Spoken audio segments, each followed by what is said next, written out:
Muy buenas tardes, amigos y amigas de elpensador.io, un medio de comunicación consolidado ya a nivel continental con más de 25.000 lectores únicos, más de 120.000 page views, que toda la semana se junta para hablar deslenguadamente en este programa que es Deslenguados. Como siempre, nos acompañan nuestros amigos, el abogado Pedro Barriga, el arquitecto, exdiputado, ex embajador Patricio Ales, bienvenido, la historiadora Patricia Arancibia Clavel, y el profesor de historia, doctor en comunicación estratégica, Hugo Cox. Bienvenidos, chiquillos y chiquillas. Gracias, Álvaro. Lo de chiquillos y chiquillas, me Eso gustan los chiquillos, me se, encanta. se agradece, Se agradece eternamente. se agradece Eternamente. mucho. Y también se agradece que no sea en lenguaje inclusivo, porque aunque digas chiquillo, yo me siento interpretada. Claro.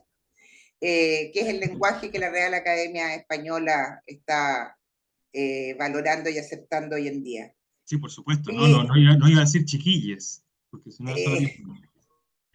Eso habría... Oye, ahí nos vamos todos. a mí me gustaría empezar este panel o esta conversación con un tema que a mí me llegó muy profundo la semana pasada y que me mantuvo muy cerca del TikTok, de las redes sociales y obviamente de la televisión, eso que yo no veo televisión nunca, que es la muerte de la reina Isabel II.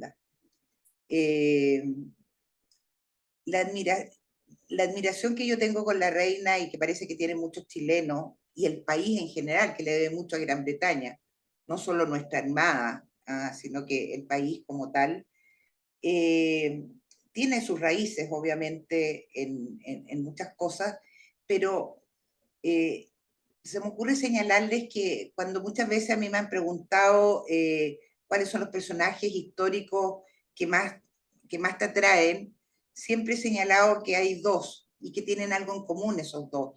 Uno es justamente la reina Isabel II y Arturo Prat Chacón. ¿Por qué? Porque ambos son personajes históricos que han valorado por sobre todas las cosas el sentido del deber. Prat y la reina Isabel II. A los 25 años ella se comprometió delante de todo el pueblo inglés y delante de toda la Commonwealth a gobernar, a reinar, mejor dicho, para toda la comunidad. Cosa que cumplió después de 70 años de forma impecable. Esta forma en que la reina Isabel II pudo llevar a cabo su misión de una manera casi perfecta, obviamente que debe haber tenido sus chascarros, debe haber tenido sus metidas de pata, no lo sé, pero no se conoce ninguna pública de gran magnitud, te dice mucho de una persona que está comprometida, sabiendo el poder que tenía, está comprometida muy fuertemente con su pueblo, sabe perfectamente que está representando a un país. A mí la reina, más allá de su persona, que era una persona con un gran sentido del humor, una persona encantadora, sensible, lo que más me atrae de ella era esa mantención de no solo su sentido del deber. Imagínense ustedes que recibió un día antes de morir, 2 días antes de morir, recibió a la primera ministra conservadora inglesa en su despacho ahí en Bamoral. No pudo ir a Buckingham, cosa que encuentro notable. Es decir, 2 días antes de morir la gente está en cama boqueando. Ella estaba en pie recibiendo a la primera ministra. Es decir, una mujer como ella, que además representa una monarquía democrática, una monarquía, representa una tradición, valores fundamentales de tradición, de símbolo, que a mi juicio hacen que la sociedad inglesa sea admirada en todo el mundo. Y no quisiera hacer una mala comparación, pero la hago con lo que nos ha estado pasando últimamente con nuestro presidente. que siendo el presidente de todos los chilenos y al cual le debemos mucho respeto, lamentablemente nos empieza a dar bastante vergüenza a un número bastante grande de compatriotas la forma en que está actuando en el exterior. Eso jamás le hubiera pasado a la reina. La reina tenía 25 años cuando asumió. Boris tiene 36, bastante más, y no ha sido capaz, ¿ya?, de asumir con, con prestancia, diría yo, el cargo de primer mandatario, que es lo primero que se le debe pedir a alguien que ejerce ese cargo. Más allá de las ideologías, Allende uno le podría haber criticado la forma en que actuó, sus ideas, todo lo que ustedes quieran, pero a Allende nadie le puede decir que era un maleducado o que respondía de una manera poco correcta frente al país y frente, desde el punto de vista personal y frente al exterior. Siempre impecable, siempre bien vestido, siempre amable, atento. Entonces, no sé lo que piensan ustedes, pero quería hacerle un homenaje en primer lugar a la reina Isabel II, hacer un homenaje a las tradiciones y a los símbolos patrios, que ojalá que estos 200 años que ya llevamos, algún día podamos llegar a los 1000 que llegó Gran Bretaña, y que ojalá nuestro presidente cambie su conducta. Toma el testimonio, muchachos. ¿Ah? Vamos a ver quién toma el testimonio. Hugo, Patricio, Pedro. Pedro, levanta la mano, adelante. Mira, a mí me pasó lo mismo que Patricia, o sea, me vino una televitis tremenda, vi televisión asiduamente y me impresionaron mucho ciertas cosas, como que a mí, por ejemplo, siempre me ha impresionado la cadena masónica cuando muere un masón, que se rompe. Y aquí, cuando sacan la corona de arriba del féretro y viene un señor que no sé quién es, porque el locutor no explica, y toma la vara que representa el poder y la quiebra. Rompió la cadena. Claro, y la quiebra muy simbólicamente, en el sentido que no se termina la monarquía, ni se termina el reinado, sino que a lo mejor, como en el pensamiento cristiano, muere la semilla y germina en otra cosa. A mí hay aspectos de la vida familiar de la reina que me impresionan mucho. Primero, su discreción. Frente a todos los problemas familiares que hubo y todas las cosas, ella fue una mujer extremadamente discreta. Segundo, su compromiso con sus hijos y con sus nietos. Ella, yo creo que en el fondo de su corazón, ciertas conductas que existían las perdonó. Las perdonó y se fue tranquila de esta vida, y yo creo que sus nietos y sus hijos lo sintieron. El gesto de que uno de los príncipes, Harry creo, su padre, que es ahora el rey, le pidiera que vistiera el uniforme militar, que Andrés también estuviera con el uniforme militar, que fueran permitidos en las guardias, eso yo lo encontré de una nobleza extraordinaria, extraordinaria. Pocas familias, ya no solo familias reales, sino que familias plebeyas como las que integramos nosotros, tienen esos gestos. Son gestos súper importantes, y yo creo que enseñan mucho más que un tratado de moral o que un tratado de conducta o que un análisis. Yo creo que ahí ahora el sentimiento de dolor profundo y sincero de los ingleses era una cosa que impresionaba. O sea, yo creo que en realidad nosotros tenemos mucho que aprender, y yo creo que nunca se nos calificó como la Suiza de América o los ingleses de América. Había ciertos elementos que justificaban que se nos calificara así. Desgraciadamente esos elementos se han perdido. Ahora, yo tengo la esperanza que se puedan recuperar y que podamos aspirar de nuevo a ese tipo de calificativo. Patricio, Hugo. Mira, yo creo que más allá de lo que se ha planteado, yo creo que hay dos elementos que hay que destacar con respecto a este tema. Y lo voy a tratar de unir, ¿no es cierto?, con nuestra realidad casi franciscana. Uno, el sentido de lo que significa la corona y el respeto a la democracia inglesa. Y es un dato no menor.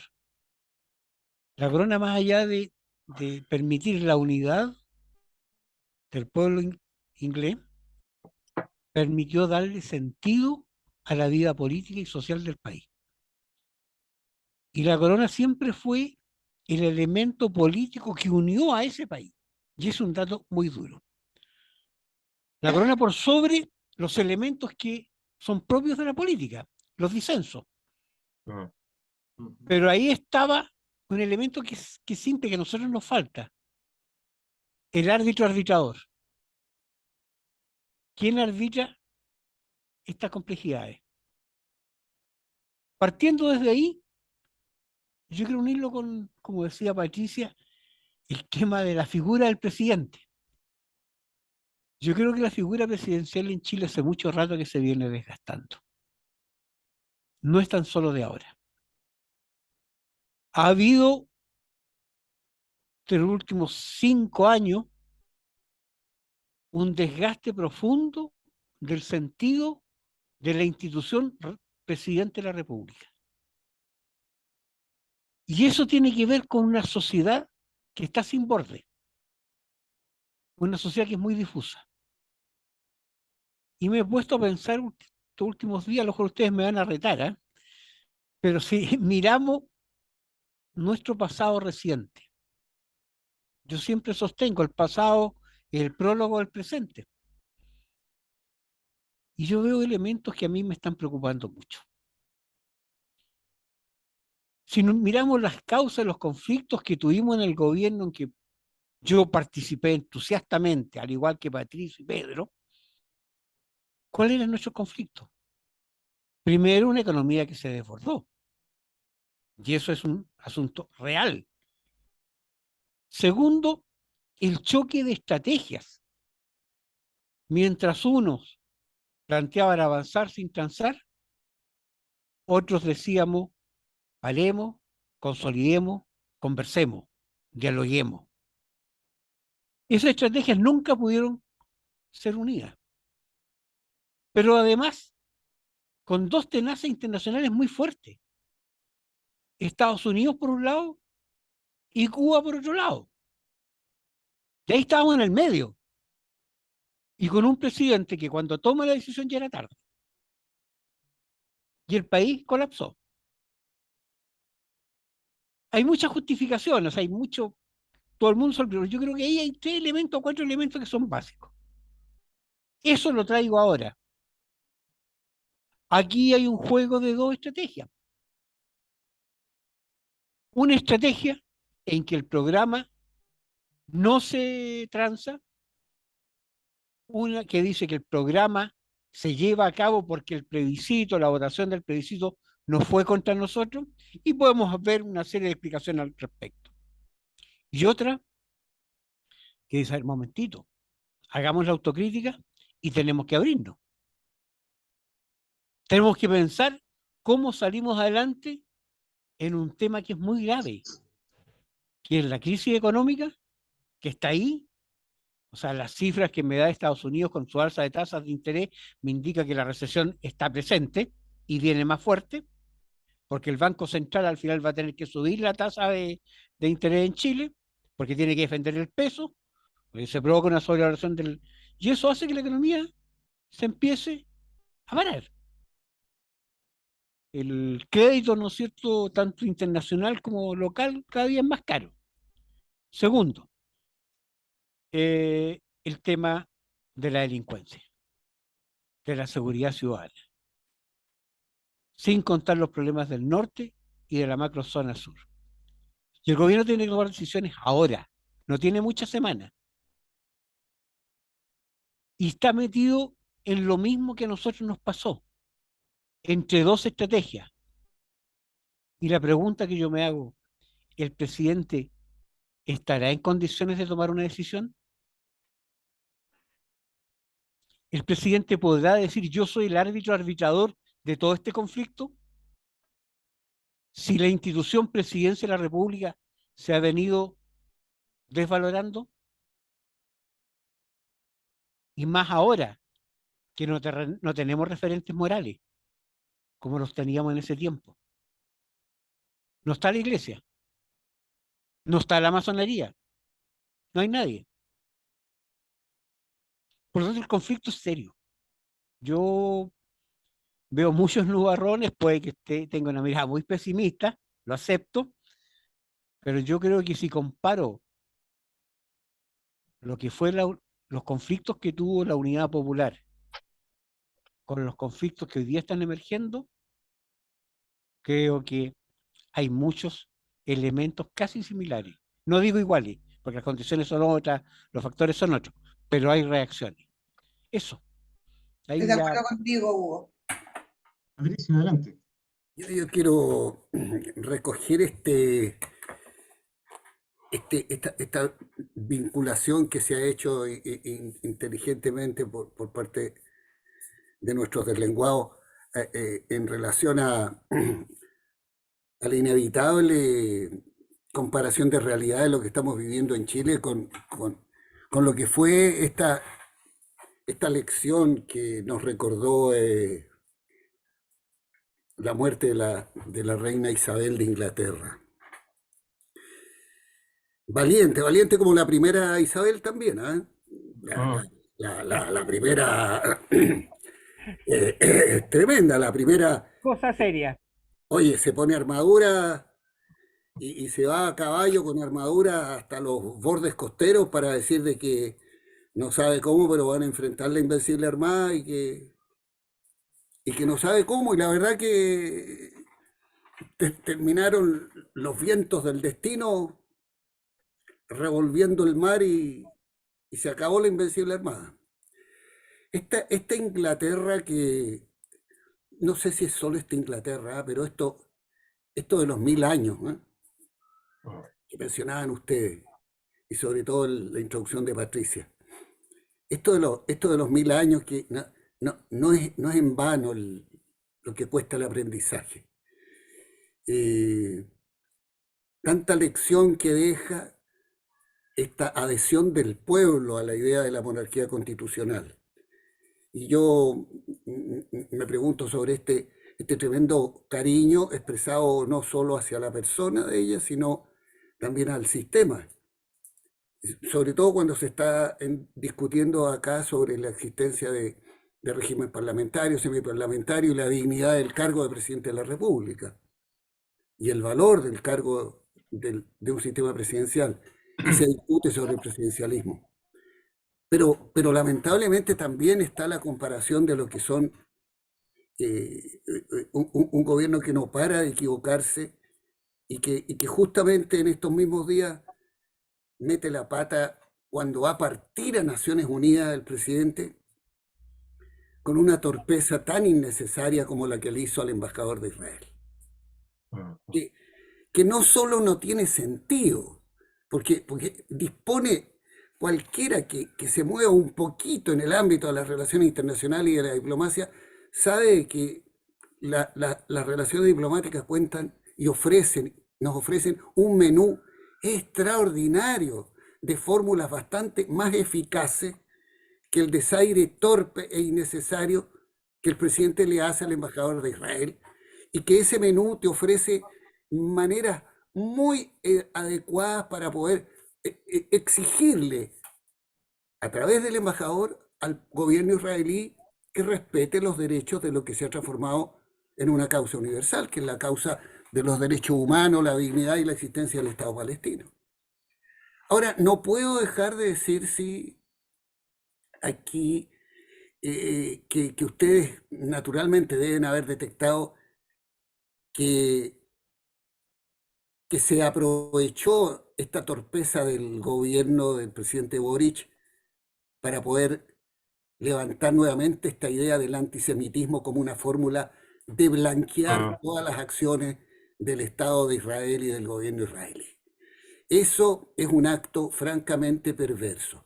Yo creo que el antisemitismo debe ser algo que siempre debemos mirar con muchísima atención, porque a través de los siglos el antisemitismo ha permitido quizás de los peores horrores que se han ido cometiendo en la humanidad.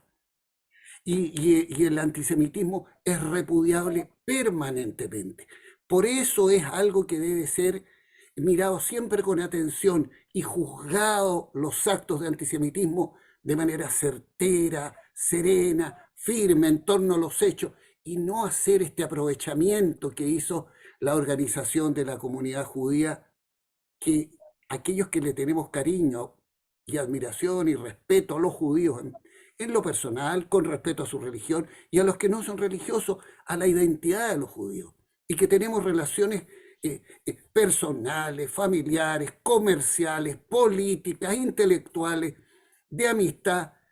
Y lo dice un descendiente de árabe, ¿no? Que eso es muy importante, pues, Pato, que habla muy bien de la posibilidad de encuentro y de civilización. Entonces... Gracias por decirlo, porque se trata, además, no solo descendiente árabe, descendiente de palestino, de zona ocupada, de un abuelo de Aca, de que hoy día hasta la revolución le pusieron Aco, donde mis parientes terminan en el campamento de refugiados palestinos después de ser productores de naranjas, en esa zona preciosa de San Juan de Acre, donde terminan los triunfos del emperador y sale derrotado, no gracias a mi antepasado, sí. Y que terminan el año 48 expulsados al campamento de Ain Helwer, viviendo allá. Y tenemos aquí en Chile relaciones de cordialidad, de amistad, de cariño, de amor familiar.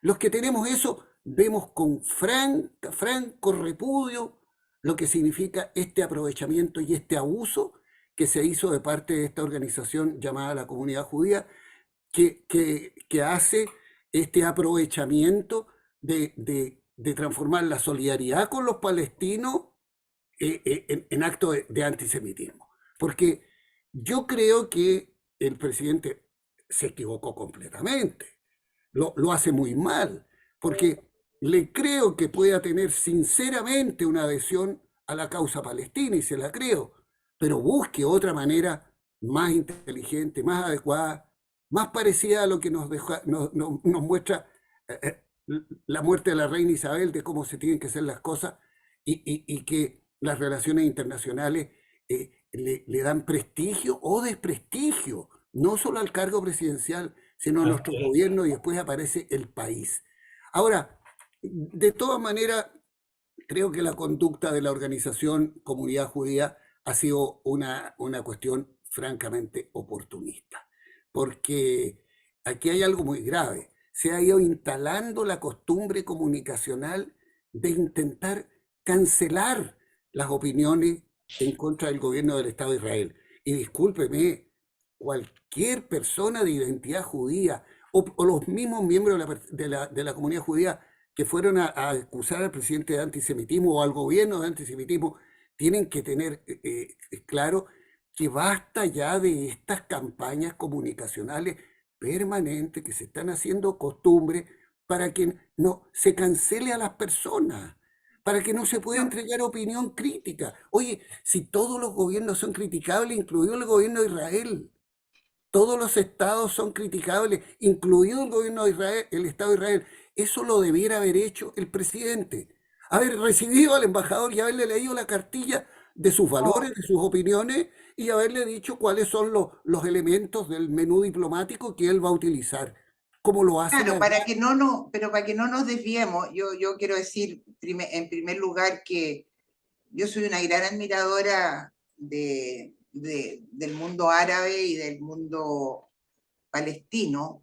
Me ha tocado a mí en mi trabajo historiográfico hacer muchísimas biografías, escribir una historia de los árabes en Chile, y del gran aporte que han tenido los árabes y específicamente los palestinos, la gente que vino sobre todo de Belén y de sus alrededores, de Bet Yala, a la economía y a la cultura de nuestro país. Soy una gran admiradora de esta migración árabe a Chile, que es realmente potente, tanto o más potente que la alemana, porque se habla mucho de la inmigración alemana y cómo esa inmigración alemana hizo que el subchileno, digamos, se potenciara de la manera que se potenció.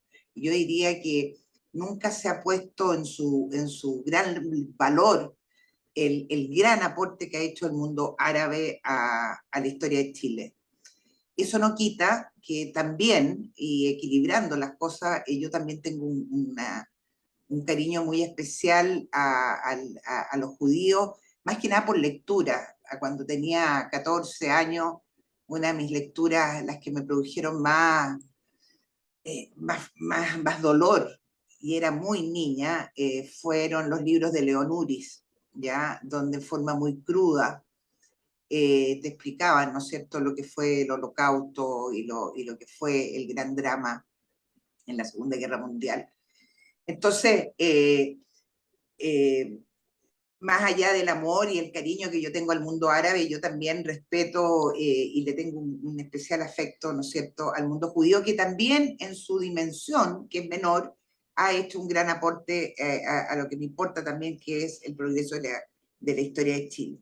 Pero más allá de eso y más allá de culpar o no culpar o estar o no de acuerdo contigo, Pato, no quiero desviar el tema para centrarnos en el fondo de lo que tú dijiste, es decir, cómo este gobierno está haciendo una política exterior realmente nefasta. Tenemos a una ministra de Relaciones Exteriores que va al funeral de la reina Isabel II, directamente a eso, nada más que a eso, y sale declarando que ha muerto, es decir, que ha asumido un nuevo rey, Carlos II. Es decir, tú me dices, claro, se equivocó. Es que una ministra de Relaciones Exteriores que va específicamente a eso no puede equivocarse, porque nos representa a todos los chilenos. Yo me puedo equivocar, Pato se puede equivocar, Álvaro se puede equivocar, todos nosotros nos podemos equivocar, pero no la ministra de Relaciones Exteriores.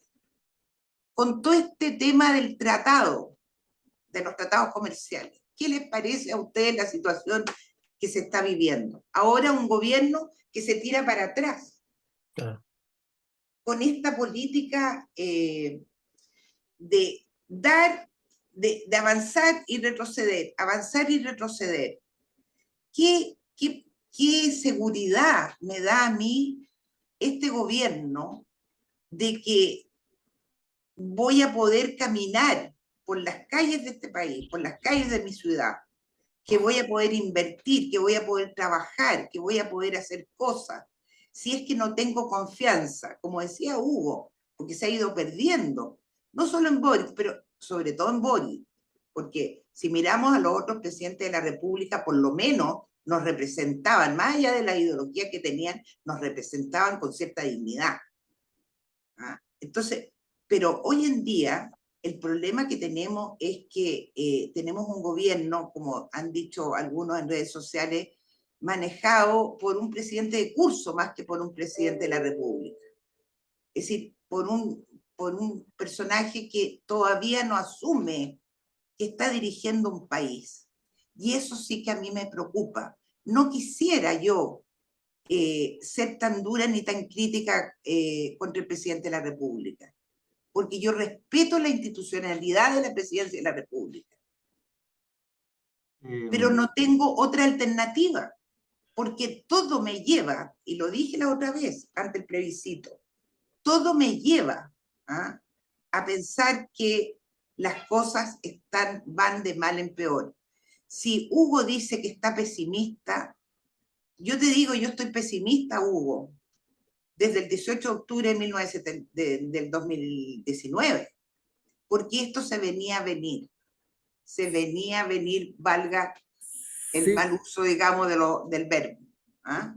Yo suscribo lo que tú, perdón, Patricia, yo suscribo lo que tú dices, solo quería terminar la expresión, que yo valoro mucho tu interrupción, es muy rica, decir que si el presidente de Chile no mete la pata en lo que hizo con el embajador de Israel, podría haber tenido una oportunidad extraordinaria de defender lo que sinceramente él declara como adhesión a lo que hace Naciones Unidas, Human Rights Watch, Amnesty Internacional y un montón de intelectuales, políticos, filósofos y personalidades de origen judío que defienden los derechos de los palestinos y que repudian las acciones del gobierno israelí. El presidente usó una justa causa, que era el que había muerto un menor, producto de las acciones del Estado y del gobierno de Israel, y termina levantando una oportunidad para que salgan a usar esta campaña de que defender a los palestinos constituye un acto de antisemitismo. O sea, la metida de pata no es solo, lo que quería decir es que no es solo contra el embajador israelí, no solo en un gaf inédito desde el punto de vista diplomático, es una cuestión que genera una oportunidad para los que quieren blanquear las conductas antipalestinas y genera la oportunidad de levantar de nuevo la falsa campaña del antisemitismo cuando se habla de los derechos de los palestinos. O sea, la metida de pata del presidente tiene varios efectos, no solo la mala imagen internacional, una, no solo el gaf diplomático, dos, que demuestra ineficiencia, no solo el desaire al embajador, sino la cuarta, que es la que me parece ya la más delicada, es que la carambola que hace le pega en la cabeza porque le golpea la propia intención que tiene de ayudar a los palestinos sinceramente, que yo le creo, y termina levantando la campaña del antisemitismo Patricio, y se la y aprovechan de una y manera te bastante puedo tenebrosa. agregar una cuarta Quinta, Quintas. o quinta, que es el maltrato a un ser humano, que es el embajador y que tiene sus derechos y sus dignidades. Eso no se hace, por supuesto. no se hace. Entonces yo suscribo con Patricia lo que está diciendo, que aquí, oye, si estos no son problemas de edad, oye, si ustedes que son historiadores saben que Alejandro Magno a esta altura de la edad de Boric había conquistado un tercio del planeta Tierra conocido, la mitad del planeta Tierra conocido en ese entonces, y ya se estaba muriendo, habiendo terminado su imperio completo, se había fundado cuántas Alexandrópolis había en todas partes del mundo, si no son cosas de la edad. Aquí hay un gobierno que está en estado muy desastroso y no ayudan al presidente. Entonces yo lo encuentro grave para el proceso que viene, porque el proceso que viene requiere apurarse con los cambios, porque si no va a venir un resentimiento sordo de que la oportunidad que ganamos con el rechazo de hacer las cosas bien se transforme en un retardo, porque el gobierno no sabe ni pasarse ni quedarse, no sabe si tiene que meterse mucho. Ya tanto han metido la pata que el país les dio una lección tremenda diciéndole: esta gesta en la que usted se metió, presidente, pidiendo el voto apruebo desde Arica hasta el estrecho de Magallanes, con una intervención con el poder del gobierno, con todos sus ministros, todos los fines de semana, movilizando todas sus áreas de interés, repartiendo la propuesta de la nueva constitución, recibió un resultado fulminante, 62% que no lo pronosticó nadie, ni el más loco de los partidarios del rechazo, ni el más fanático. Y es el pueblo pobre, sencillo.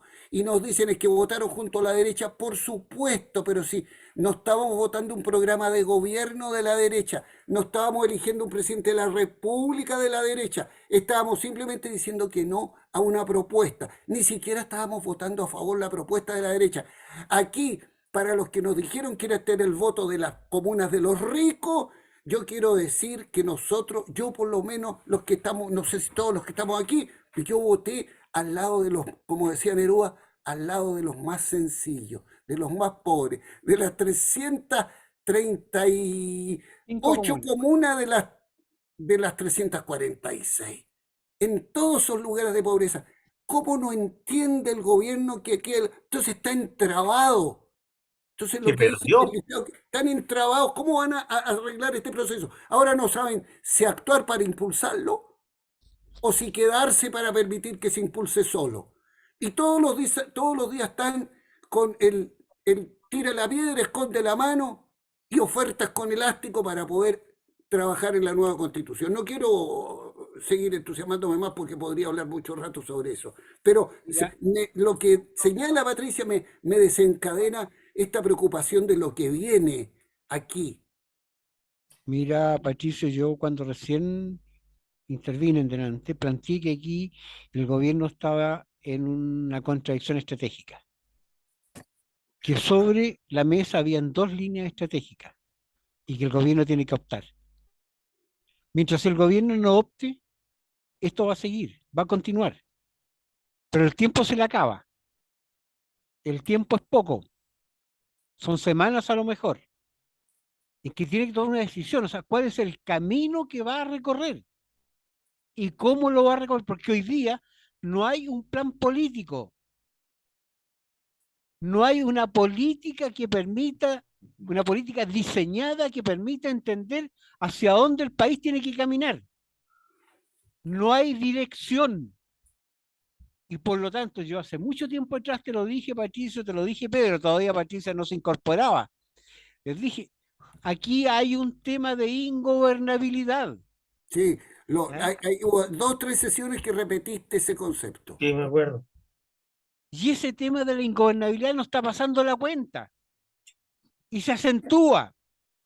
Y se acentúa cada día más. Porque no hay una línea política. Porque el gobierno tiene que tomar decisiones. Y Pero, no son decisiones cosméticas. pero Son Hugo, decisiones de fondo. esa disyuntiva que tiene el gobierno, si lo miramos desde una perspectiva más histórica, volvemos de nuevo a la historia, volvemos al pasado de Chile con las circunstancias que obviamente son diferentes, pues los personajes son diferentes y los contextos, pero no el fondo.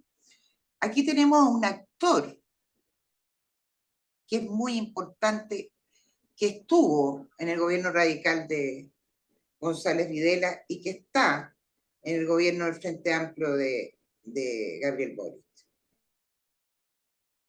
Y resulta que en el gobierno de Gabriel González Videla, en que el Partido Comunista tenía la mitad de su pie en la calle y la otra mitad en el gobierno, esa situación de ingobernabilidad, porque así era, tuvo que ser zanjado de una u otra manera por el árbitro arbitrador, que fue Gabriel González Videla, y al final el Partido Comunista salió.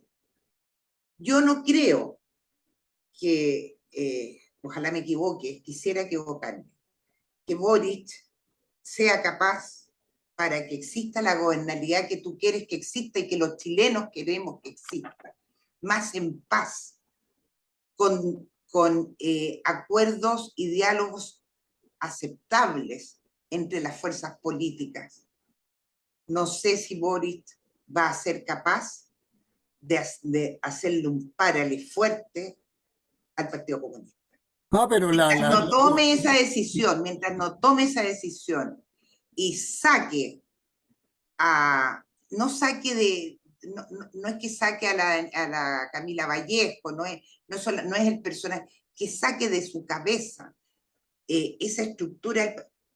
Piensen ustedes que el Ministerio de Defensa, que después tenemos que hablar de ese tema, me imagino, el Ministerio de Defensa está ahí con el Partido Comunista. Muchos de ustedes fueron comunistas, saben perfectamente lo que eso significa.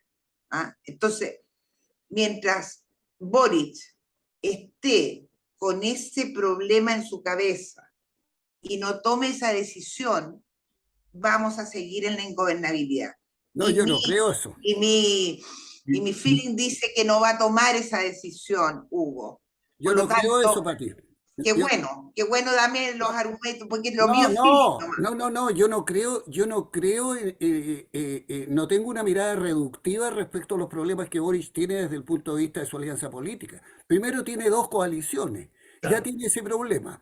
Segundo, dentro de sus coaliciones tiene divergencias sustanciales, brutales. Yo escucho a los senadores que como van a tratar el Sí, tema del TP-11. Ya, sí, no, eso no es el Partido Comunista, ahí tiene sí, pero problemas con otros ese es senadores. otro No, es que tema. yo escucho no solamente el TP-11, escucho respecto a lo que significan los temas de los presos, los mal llamados presos Eso es políticos. político. Escucho lo que hablan respecto a la propuesta constitucional. No es el problema del Partido Comunista. Escucho, incluso el Partido Comunista dijo, yo creo que la derecha, dijo Teller, se va a adherir. Yo no estoy tampoco dulcificando la conducta del Partido Comunista ni la defiendo. Lo que digo es que tengo una mirada que no está confinada y reducida al Partido Comunista. Aquí hay un problema grave en las dos coaliciones de gobierno y en todos sus partidos, en muchos de sus ministros, en sus conductas políticas, en las confusiones que tuvieron ya en la campaña y las dificultades que tienen para establecer el no cumplimiento del programa y el cumplimiento del programa. El programa no fue hecho por el Partido Comunista, le metió harto el Partido Comunista, pero ahí hay cosas que en el Partido Comunista no estaban ni en sus propuestas, que ni las habían pensado. Por ejemplo, no habrá desalojo de tomas. Claro. Eliminaremos las diferencias de grados entre oficiales y suboficiales en carabineros. Y no va a haber policía. En fin, todas estas cosas que no eran parte. Mira, aquí hay un conjunto de partidos que no tienen, y ahí Hugo tiene varias ideas respecto al tema de la ingobernabilidad y que ahí sería casi un programa del Frente Amplio el generar esta ingobernabilidad y yo le atribuyo a la impericia. Eh, Creo que Yo no eso, minimizaría tanto, no, es decir, perdón, es decir, yo asumo que obviamente hay dentro de la coalición de gobierno dos posiciones, una mucho más Más, radical que la otra, más de dos posiciones. sí, eso te lo compro y es verdad, pero yo no minimizo para nada, la fuerza, el poder, la astucia del Partido Comunista, porque históricamente ha sido así. sí, eso Eh, es así, es verdad. entonces, minimizar al Partido Comunista, Pato, es ser demasiado ingenuo. No, yo Mira, no lo minimizo, yo a mí digo ya me que han metido el dedo, es decir, en la historia de Chile nos han metido el dedo en la boca ya muchísimas yo, veces. yo no lo No creo que minimizo, hoy día nos vayan a meter de nuevo Pero, yo lo que pero, digo es que no seamos reductivos. Y lo que sí no aceptaría es que se aplicara la disposición de Gabriel González Videla de llegar a crear una ley para eliminar al Partido Comunista de claro, sus pero derechos Patricio y democráticos. Eso sí Patricia, no hay. Patricia, pero hay un problema que va más allá, que tiene que ver con la personalidad del gobernante. El problema de la Gabriel González Videla resolvió el problema, cortó el queque y pasó querido y odiado a la historia, como era lógico. Allende tuvo un dilema tremendo entre el avanzar sin transar y el transar para avanzar. Y cuando tomó la decisión final ya era demasiado tarde. Pero ahí el Partido Comunista era amarillo, digamos, Claro, el era Partido mucho Comunista más, Pero era no hizo nada, moderado, conservador. no hizo nada Pero, contra el MIR.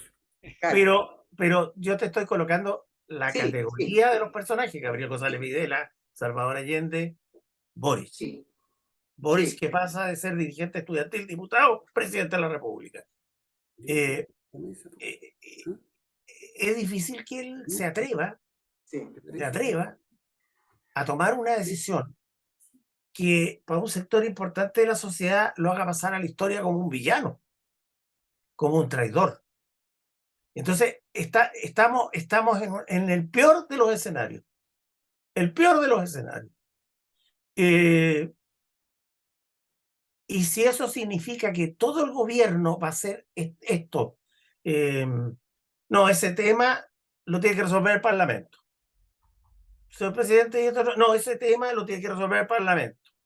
Bueno, entonces, ¿qué liderazgo hay si estamos en un régimen presidencial?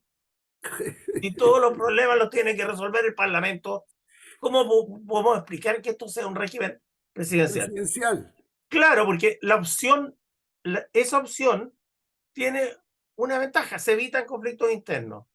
Y donde el presidente recibe No, Pedro, alabanza y perdona. aplauso No, en el exterior. chutea el conflicto interno Claro, y lo chutea para tener conflicto con sus partidarios en el Congreso, porque después vienen los senadores y diputados y le dicen, no te lo vamos a aprobar. A claro. ver, yo Hugo Cox, en un programa pasado lo planteé y lo dije que aquí había un problema grave. ¿Boric estará dispuesto a traicionarse a sí mismo? Buena pregunta. Yo creo que Tendrá bastante piano. ¿Ah? para traicionarse a sí mismo, Hugo, hay que tener ciertas convicciones y una política de acción clara. Y creo que hay cierto consenso en este panel de que no las tiene. De hecho, quería volver, a propósito de eso, a la comparación con la reina Isabel II que hacía desde un comienzo Patricia. Esos días, posteriores a la muerte, cuando comenzaron las exequias, etc., yo veía con cierta desazón la televisión chilena que se colgó a las transmisiones prácticamente en cadena, como si no tuviéramos nada más que ver que solo el funeral de la reina. Y por una parte me chocó, porque ¿cómo no vamos a tener noticias propias? Y por otra parte me dio mucha pena, porque significa que no tenemos a nadie nuestro a quien llorar si es que hoy día se va. A nadie. Díganme Llorar ustedes, de esta manera. Qué buena frase, oye. no Sí. tenemos a nadie a quien llorar. Interesante, fíjate. En el fondo, Qué buena verdad. o sea, es triste, no tenemos No, a qué nadie a buena quien llorar. frase y qué mala verdad. Sí. Es tremendo porque significa que no tenemos. ¿Y por qué lloraban a la reina? No porque ella fuera tan simpática. Lloraban a la reina y la lloraban como líder porque estaban dispuestos a seguirla y porque ella reflejaba, como bien dijo Patricia al principio, la estabilidad de un país completo. Pasara lo que pasara, la Gran Bretaña y la mancomunidad de la Gran Bretaña eran una sola cosa y sabían para dónde iba esto. En Chile no tenemos a nadie a quien llorar, lo que significa que no tenemos un liderazgo a quien seguir. Es No el tenemos una estabilidad país, no sabemos para dónde vamos. Y el problema de Boric es que refleja precisamente eso. Es que no hay una política, no sabemos el derrotero de esta nación. Entonces, si me dicen qué es lo que pasa con la política exterior, no hay política exterior. Y con la política interna, no hay política No hay externa. política interna. Por eso se chutean los conflictos y no se abordan como debieran abordarse, como estábamos acostumbrados a abordarlo. Fíjate que Proyecto. tienes tanta razón, esto que estábamos pimponeando con Pedro en su intervención, de que no le resultan las cosas con el gobierno, no se atreve a resolver las cosas al interior del gobierno.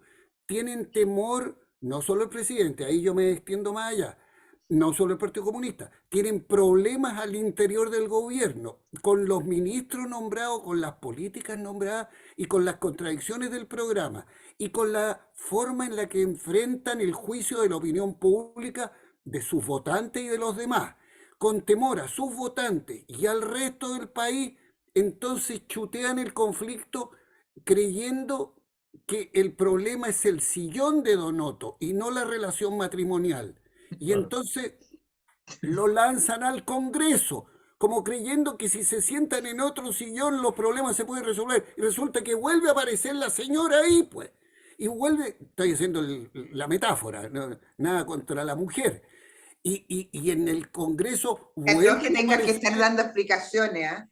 Qué Te das cuenta tremendo. que Sí, te das cuenta que de un tiempo a esta parte, pobres hombres ustedes, sí, tienen que tremendo. dar explicaciones por cada Cada vez frase que dicen de la cada vez que se mujer, nombra una por mujer. cada mirada que hagan, por cada frase simpática o cada piropo. Yo lo encuentro atroz para ustedes. Sí, bueno, y tienes toda la razón. Y entonces se manda al Congreso. Y en el Congreso se encuentra de nuevo con el mismo problema, porque entonces tiene que dar el gobierno explicaciones de por qué tiene ministros de una alianza política que en el Congreso le dicen, no me gusta lo que está haciendo. No me gusta el TPP-11, no se lo quiero votar. Me voy a abstener de votar, le dice el Partido Comunista. Yo no lo voy a votar a favor, le dice el otro, porque necesita quórum simple, así que no necesita mi participación. Oye, pero por favor, entonces el desgobierno es completo, porque no hay compromiso del conjunto de los partidos. A eso me refiero, No se asumen como Patricia, partidos de gobierno. No se asumen, a eso pero me es que ni refiero siquiera, de que ni no siquiera es es un tan problema de reductivo partidos. como pensar en el Partido Comunista. Que el Partido Comunista es más eficiente, más disciplinado, más cumplidor, más tradición histórica, más experiencia y más sabiduría, más conocimientos de la política que todo el resto de estos partidos que parecen aficionados con timbre y campanilla. Parece. Estoy de acuerdo, Porque son pero conjuntos de discúlpame. individualidades, Patricio, son conjuntos de individualidades. El Mira, problema además yo, es que ni siquiera son No, partidos, y no solo individualidades, tienen confusiones ideológicas, porque pero a veces hay absolutas. partidos que tienen un montón de individualidades que quieren lucirse, pero en torno a un programa que tiene una ideología, una manera de mirar la sociedad, el país, los valores. Pero Aquí no la tienen hay. confusiones, no saben. No hay, es que eso no hay, Pato. Eso no hay. Yo ya lo he Veamos, sostenido, o veamos, sea, veamos, solo para interrumpirte un poquito más, Hugo, fíjate que no es solo el tema de chutear al Congreso, al final se chutea a todas partes. Y fíjate que en la misma semana que el presidente, por ejemplo, estaba diciendo en el exterior que había que valorar los últimos 30 años, el mismo día su embajador el en embajador. en España. España estaba desdiciendo. El mismo día en que el ministro Marcel estaba diciendo que vamos a aprobar el TPP-11 Sí, y que vamos a hacerlo a través de side letter, la misma semana la ministra de Medio Ambiente del mismo gobierno está diciendo que no tiene idea de lo que son los side letters y que no, Exacto. no se pronuncia. Qué vergüenza. ¿Se dan Oye, cuenta por qué me da vergüenza? yo quería mostrarles que en un momento en un museo donde se encuentra la Victoria de Samotracia, me encontré con la estatua de ella en la escalera, magnífica, volando, que me sentí que se me venía encima, que es maravilloso esa escultura de la Victoria de Samotracia con sus alas en el Louvre. Y yo pensé, a propósito de la reina Isabel, esta idea de la mujer que es magnífica, que es firme, que vuela. Y me quería permitir, Álvaro, dar mi última palabra con mi croquis de lo que es Adelante. la Victoria de Samotracia. qué bonito. Ah, Ahí está. Está muy bonito. Ahí está con la gente que la está mirando, como yo tomé el croquis esa tarde en el sector Danón Qué Darú bien. de la escalera, porque ella se encuentra ahí en el descanso sobre una roca Claro, Mm. y preciosa. está volando, como Yo quiero saben decirle a volar nuestros las grandes mujeres. televidentes, quiero recordarle a nuestros televidentes que en el croquis para pensar, que tenemos en el Pensador.io, gracias a Patricio Dales, está precisamente la imagen de la Victoria de Samotracia con una bella y profunda reflexión en torno a lo que significa la victoria y que no se nos vaya la victoria a la cabeza también. Así que Exacto. véanla ahí en el croquis para pensar en el Pensador.io. mira, yo Adelante, Hugo. quería, sí, quería plantear un tema que me tiene, que se agrega a todos los conflictos que tenemos. Ministerio de Defensa. Ay, Hackeo, ¿no es cierto?, al Estado Mayor. Yo no tengo conocimiento cuáles son los correos lo que he leído en la prensa que ha ido saliendo de a poco. Pero aquí hay varias preguntas que yo me estoy haciendo. ¿Qué significa eso para la seguridad nacional? ¿Qué hay detrás de todo esto? ¿Hay liviandad en el tratamiento de la información? ¿No sabía la ministra de Defensa que estaba ocurriendo este fenómeno? Sí sabía.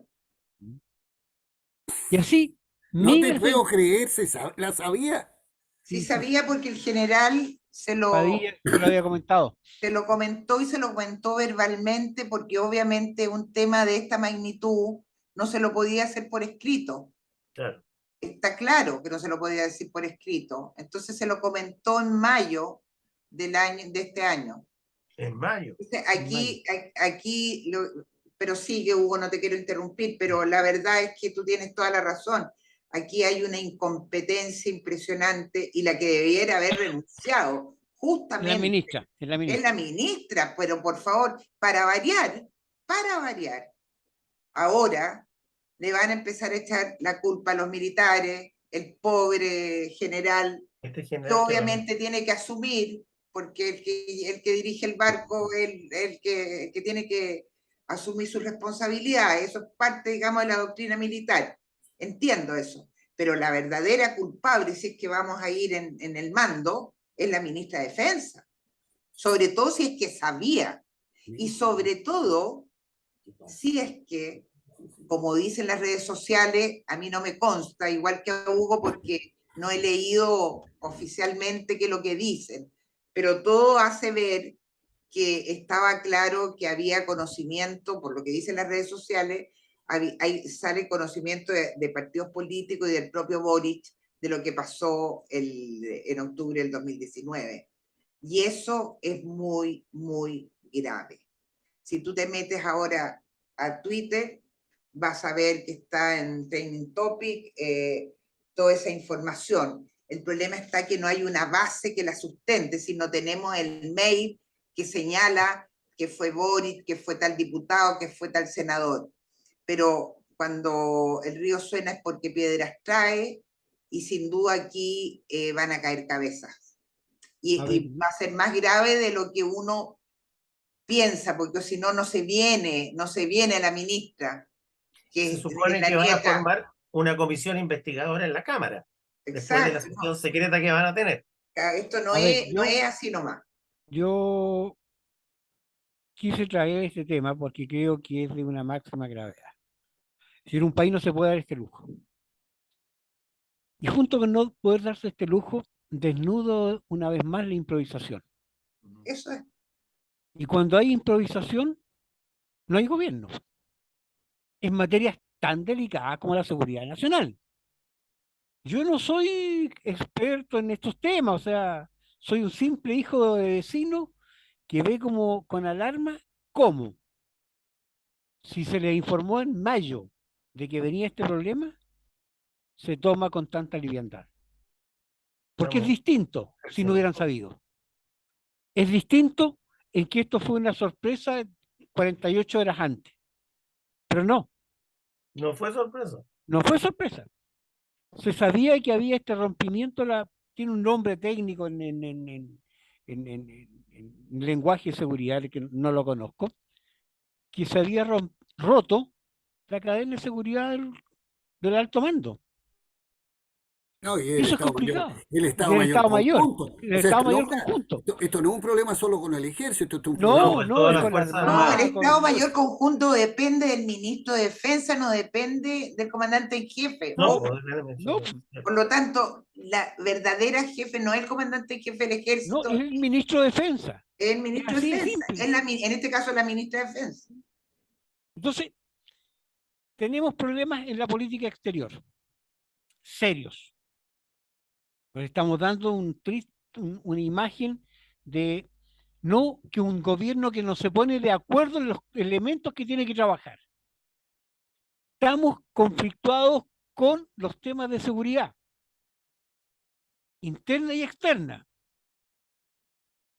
Estamos complicados con los temas económicos.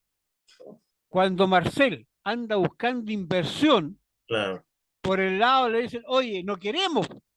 No queremos inversión. Claro, o sea, yo me pregunto, hay que nacionalizar el cobre y el litio. Claro, pero tengo al lado otros, dicen que son anti-extractivistas. Bueno, ¿a quién le creo? Y perdóneme, ¿a quién cresta le creo? O sea, ¿cuál es la política al final? O sea, ¿vamos a nacionalizar o no vamos a nacionalizar? Porque los sectores anti-extractivistas me dicen que no. O sea, cuando tengo este circuito de discursos de todo tipo, me lleva a decir, a ver, ¿para dónde va el barco? Me inhibo, me abstengo de invertir. Claro. Y los tipos dicen, no voy a Chile porque no tengo, ¿cómo voy a ir si me están negando los tratados de libre comercio? Pues hay que revisarlos todos. ¿Cómo voy a invertir en un país que tiene 15 millones de consumidores si necesito los tratados para poder justificar la inversión? Y un país que hoy día, más que nunca, necesita inversión extranjera. Porque necesita relanzar la economía. Si la construcción está parada. Míralo ahora. Están quebrando las constructoras. Míralo ahora. Yo tengo solo dos preguntas de cierre a propósito del tema de la defensa. Lo primero es, digo yo, qué tipo de cultura de seguridad nacional tenemos, qué cosas relevantes se hacen a través de correo electrónico. Eso es uno. Y la segunda es, nadie ha preguntado a quién le estamos comprando el servicio de seguridad informática en las Fuerzas Armadas. ¿Y quién lo compró? Porque ese firewall no creo que se hayan quedado con el firewall de Windows, de Microsoft, el que viene por defecto. Tienen que haberle comprado. No habrá sido el mismo proveedor de la operación Huracán, digo yo, pero... Fíjate que la paradoja es que Internet fue creado con la idea de comunicarse después de una guerra nuclear. O sea, era la máxima seguridad de que no se iban a romper las comunicaciones en un conflicto nuclear. Para eso era Internet. Los militares no han cometido ningún error al estar haciendo comunicaciones por correo electrónico. Yo creo que los correos electrónicos son una forma de comunicar. Al contrario, hay redes informáticas de extrema seguridad y se supone justamente que son las que permiten esa tranquilidad. Más aún, existen ya desde hace más o menos unos 10 años sistemas de combate con comunicación electrónica dotando a sectores de la infantería, en el caso de la Brigada Corazada Norte, ya se había empezado a experimentar sectores de infantería donde el soldado combatiente incluso tenía dentro de sus propios pelotones elementos de comunicación instantánea para las acciones de combate del más estrecho comportamiento táctico, o sea, frente al enemigo. No, eso es posible de hacer. ¿Sí? No es un error haber entregado informaciones por correo electrónico. Lo que hay es una falla que yo no conozco, que hay un problema que ya se irá a saber. Los 400.000 correos son en su gran mayoría en un 90%, por lo que he estado leyendo temas a nivel administrativo, y hay un 10% reservado. Los correos secretos no están en esa red, para una tranquilidad, entre comillas. Claro. Entre comillas, porque si se entra ahí se puede entrar al otro lado. Así que, y tengo entendido que es Microsoft el ¿Proveedor? que tiene, sí, el proveedor. No sé, lo escuché en la radio, pero no me consta, pero lo leí. ¿Eh? Aquí va a haber yo quería plantear un tema que está vinculado con la seguridad y con la confidencialidad, que es que en todos los procesos de negociación la confidencialidad es fundamental, porque si no la negociación no llega a ningún lugar. Esa política de transparencia total es de la mayor irrealidad en materia de negociación. La futura convención o lo que sea va a tener que tener espacios de transparencia, pero también espacios de confidencialidad. La confidencialidad per se no es un demonio. O sea, si no hubiera confidencialidad, Chile no habría llegado nunca a un tratado de paz con Argentina. No se habría desactivado en gran parte el conflicto armado en Colombia. Todas esas negociaciones se condujeron en secreto, en absoluto secreto. Entonces, el valor de la confidencialidad es súper importante, sobre todo en una negociación. Y aquí, con la tontera que inventaron de la cocina, no, que todo tiene que ser un poco menos que público, eso es una lecera. Si aquí las cosas se tramitan de esa manera. El secreto diplomático es súper importante. El secreto diplomático obliga a los diplomáticos de dos países a no estar revelando lo que le dijo el otro. Si no, no podrían haber relaciones internacionales. Entonces, yo creo que ahí hay que recapitular en una cultura y hay que educar al pueblo, no deseducarlo. No, están en la cocina. Están negociando a puerta cerrada, escondido. Pues sí, las negociaciones son así, no son de otra forma. Y para todos los que admiramos y tenemos como personaje histórico de admiración Arturo Prat, lo que fue a hacer Argentina. Él era un espía. El año 79, en 1879, era de la más absoluta confidencialidad y no se decía ni por los diarios ni en los organismos de gobierno, para Lógico, tener a Argentina atrás sin golpe. claro. Oye, chiquillos, Fantástico. ya estamos en la hora, nos pilló el reloj. Ha sido una conversa realmente, creo que de los programas que hemos tenido, probablemente el más apasionado hasta aquí, es mi No impresión. te puedo creer. Ha sido verdaderamente bueno. Y uno no se da cuenta. Gracias, Patricia, por el pie forzado, porque nos permitió precisamente entrar de lleno en la comparación entre un gran modelo y cómo estamos. Sí, muy buena la Sí, introducción, muy Patricia. buena. Muchas gracias. No, Los gracias a aportes ustedes. históricos muy buenos. Gracias, Gracias. Patricia. Fue un buen Y aporte. deslenguada, como siempre. Muy deslenguada. Bien, pues esperamos vernos entonces la próxima semana y que la fuerza los acompañe a todos. Sí, Ya pues. ¿Vas a cortar? Chao. Abrazos, chao a todos. que estén Sí, pero- bien, chao. Que Chao. descansen. Pero ahora sigue.